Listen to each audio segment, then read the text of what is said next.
Katerina, thank you so much for being with me again for another recording of one of the NerdHeadz projects. So today we're going to be doing the LifaLog application. Super excited to cover this. From my understanding, LifaLog aimed to create a deeply personal and emotionally sensitive memorial platform.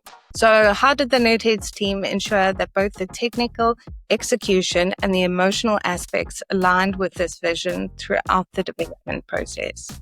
So first, I would like to say that this project was a personal project, right? So sometimes we do some CRMs or ERPs, and these are projects that are designed for companies. And this project was very special and very personal because it has also a personal aspect for our client. And we understood that the end users are also going to interact with our application in a very vulnerable and sensitive moments of their lives. So indeed, there was a focus on the user experience. And from day one, we also tried to understand all the potential risks and all the potential challenges for the end user to find the best solution. So we started with a discovery session, which we usually do with all of our clients, to understand the project goals, to understand who is our target audience, what are the main pain points that we're trying to solve within an application, and then how we can do it also technically.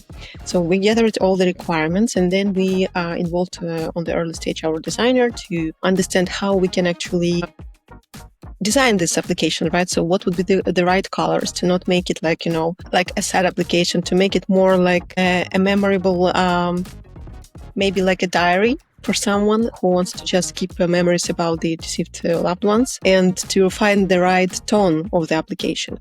So I think we did a good job. If I'm not mistaken, we did even several options, like we designed several options for the clients, we introduced it, and then we chose the best one. And then there was also the development phase, which was also super great and not without challenges, but I will tell a bit later about this one. But yeah, so I think it was important just to understand the potential risks very early so that we could find the right solutions, both technically and from the user experience perspective. For every project that we start, we run a discovery session, even if we have like a very clear requirements from a client, because sometimes clients come to us with a ready design, sometimes maybe with the documentation, but it's always very important to sit together, maybe to map together user journeys, to understand very clearly what are the requirements, what are the personas that will be involved in the application in the project, and to understand where we would like to come by the end of the project.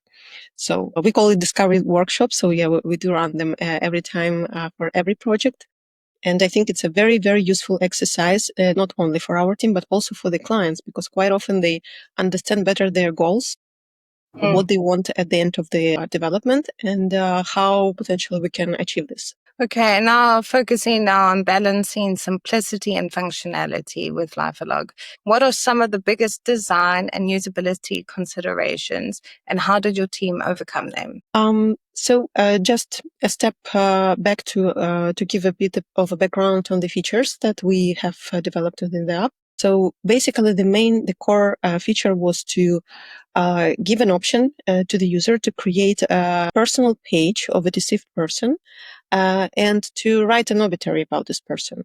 Later on, you can also invite other users, maybe your family members, your friends, so that they can post memories, maybe add some pictures, maybe ask some questions about this person.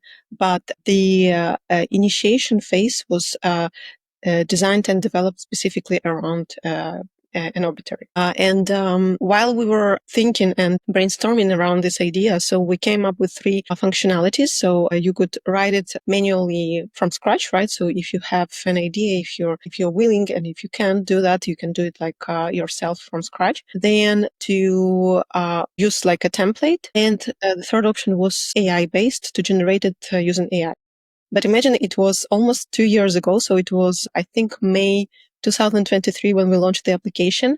So AI back then was not as much developed as right now. So you can understand that this was like very first attempts to train a chatbot to generate right obituaries. So this was very interesting. But so I guess the main focus for the designer and for generally for the UX was to create a safe place where users would be encouraged to share their memories about their loved ones, and to do it in the easiest way, so that you don't have to write a lot of text if you don't want to.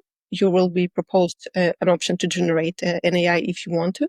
And at the same time, if you feel like you want to have more space and more flexibility to write an obituary, you can do it yourself. This is up to you, but proposing an option would be, let's say, the focus for us to simplify the user experience. When we talk about overcoming technical challenges, privacy, security, and AI sensitivity were major hurdles in developing LifaLog. Can you share some of the biggest technical challenges that you face? Can you share some of the biggest technical challenges that your team face and how you tackle them to create a seamless and respectful user experience? So you actually mentioned two main challenges that we faced during the development. So the first one was to make sure that those pages for deceased people, they were secured or at least shared with a group of people that was allowed to see this page, or maybe they were completely open to public. So we had different levels of security and sharing options for those pages, but it was quite important to be very, very careful and to allow people who initiate creating of the obituaries for these people to be either publicly open or private. And if it's private, so who exactly can access this page? So only myself, or maybe I would like to invite some other people. So should these people be registered, or they can be guests? So there were a lot of things, a lot of scenarios that we had to take into consideration to make it secure, and at the same time public enough to the level that the users would decide how much they want to share about these pages. So this was the first challenge. The second challenge was the AI, as I mentioned. So back then, unfortunately, the AI mechanisms were not so advanced and developed as now. Yet we found the best prompt and the best way to generate obituaries. It was more about putting the right filters and rules to how the obituary should look like, because imagine that this is a super sensitive topic, right? So, we are talking about people that just died, and I'm writing now an obituary about it. And I don't want to see some mistakes or some,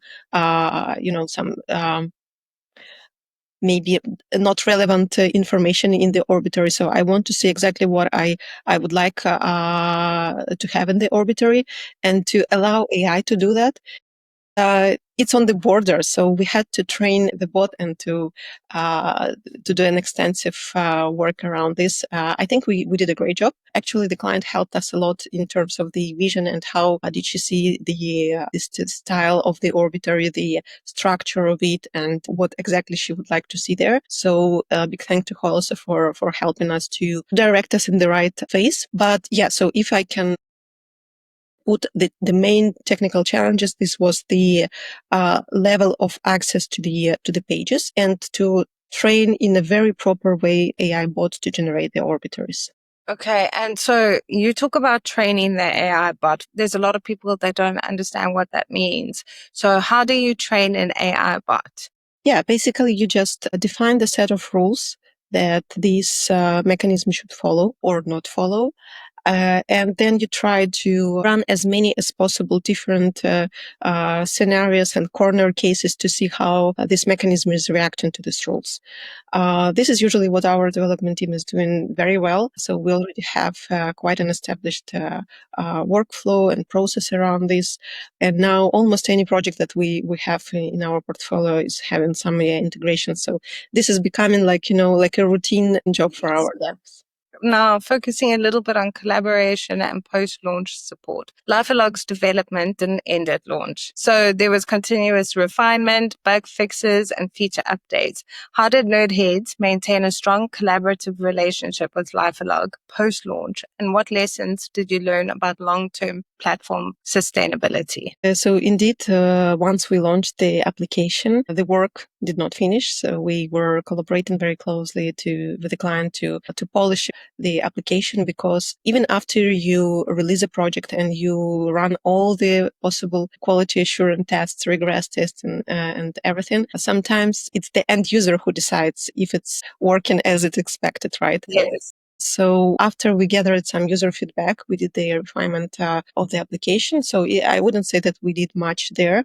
There were just small things that were, just fixed or changed a little bit to make user experience even better. And after that, we also worked on the new features. So as you mentioned, we were integrating with the flowers delivery service to automate the process of ordering and delivering flowers to some family members. So this was quite a nice feature, and I think it was very complementary to the whole idea of the application, because once you have a page of a deceased person, and then you see also the members who are contributing to this page, and members, etc., you could also order a bouquet to the family of that person. So I think it was a very well thought and a nice integration, and I'm glad that that sometimes when project is over, you think that there will be not so much work to do, but I'm very happy to see when clients want to